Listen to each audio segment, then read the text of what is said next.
J'ai voulu vivre comme les étudiants riches, mais ce que j'ai découvert m'a détruit. Regarde cette vidéo jusqu'à la fin pour ne pas faire les mêmes erreurs que moi, ou surtout conseiller la jeune génération. N'oublie pas de nous dire en commentaire le pays dans lequel tu nous suis et surtout la leçon que tu as retenue de mon histoire. Quand je suis arrivé à l'université, j'étais plein de rêves. Je me voyais déjà diplômé, avec un bon boulot, prêt à changer la vie de mes parents. Mais très vite, j'ai compris que la vie sur le campus n'était pas seulement faite de livres et d'examens, elle était faite de tentations. Je venais d'un petit village. Je n'avais pas beaucoup, mais j'avais la fierté d'être là, parmi ceux qu'on appelait les intellectuels du futur. Le premier jour, j'ai vu des voitures garées partout, des étudiants bien habillés, des téléphones dernier cri, des soirées qui commençaient dès le jeudi. Et moi, j'étais là, avec ma chemise repassée à la main et mes sandales. Mais dans ma tête, je me disais, moi aussi, un jour, je vivrai comme eux. Je me suis vite fait un ami, Kevin. Lui, c'était tout le contraire de moi. Toujours propre, parfumé, confiant. Un soir, alors qu'on marchait ensemble après les cours, je lui ai demandé « Frère, toi aussi tu viens d'une famille modeste, non? Comment tu fais pour être toujours bien ?» Il a rigolé, puis m'a tapé l'épaule. « Mon gars, ici là, faut être malin.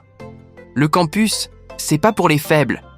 Si tu veux vivre bien, faut juste trouver le bon chemin. » Je n'ai pas compris sur le moment ce qu'il voulait dire.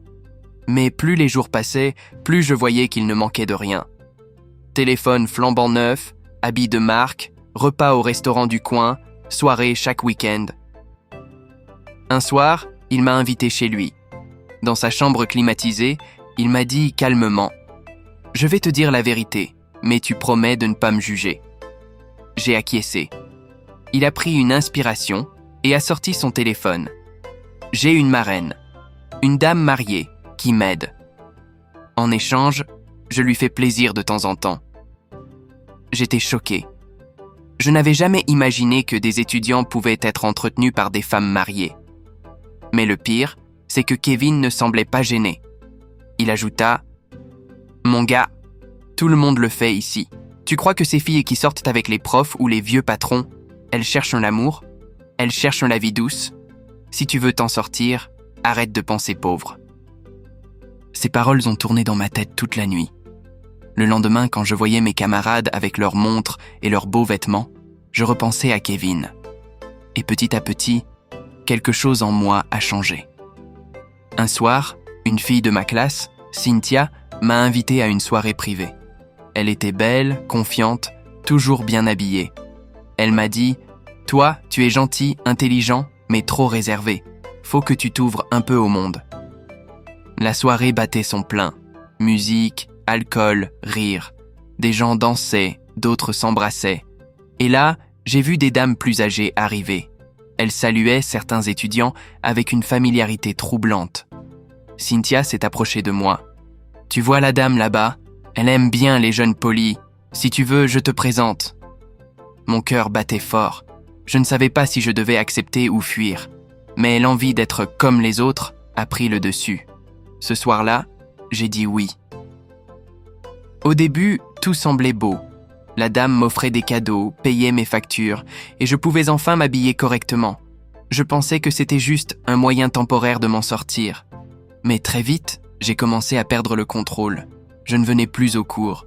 Je dépensais sans réfléchir. J'avais même commencé à parler avec arrogance à mes anciens amis. Un jour, Kevin m'a dit en rigolant « Bienvenue dans la vraie vie, mon frère.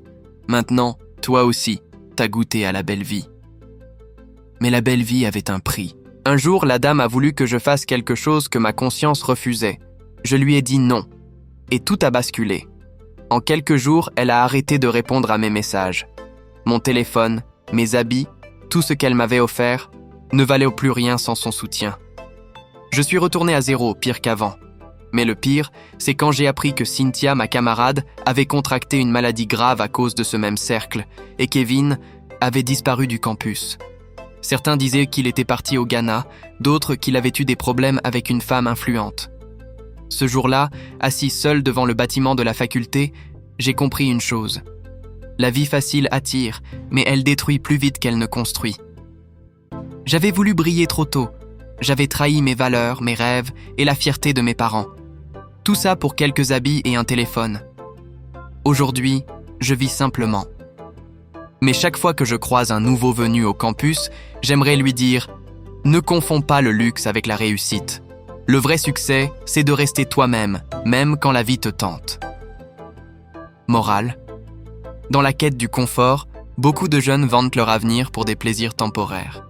Certains apprennent à temps, d'autres ne reviennent jamais. Et si tu as aimé cette histoire, n'hésite pas à t'abonner car ici, l'histoire, surtout la vraie histoire, est disponible pour toi. Laisse un pouce bleu pour nous soutenir et surtout, dis-nous 2 choses en commentaire. 1. Dis-nous comment tu pourrais aider la jeune génération à ne pas tomber dans le même piège que Samuel. 2. Dis-nous depuis quel pays tu nous suis. J'attends vos commentaires.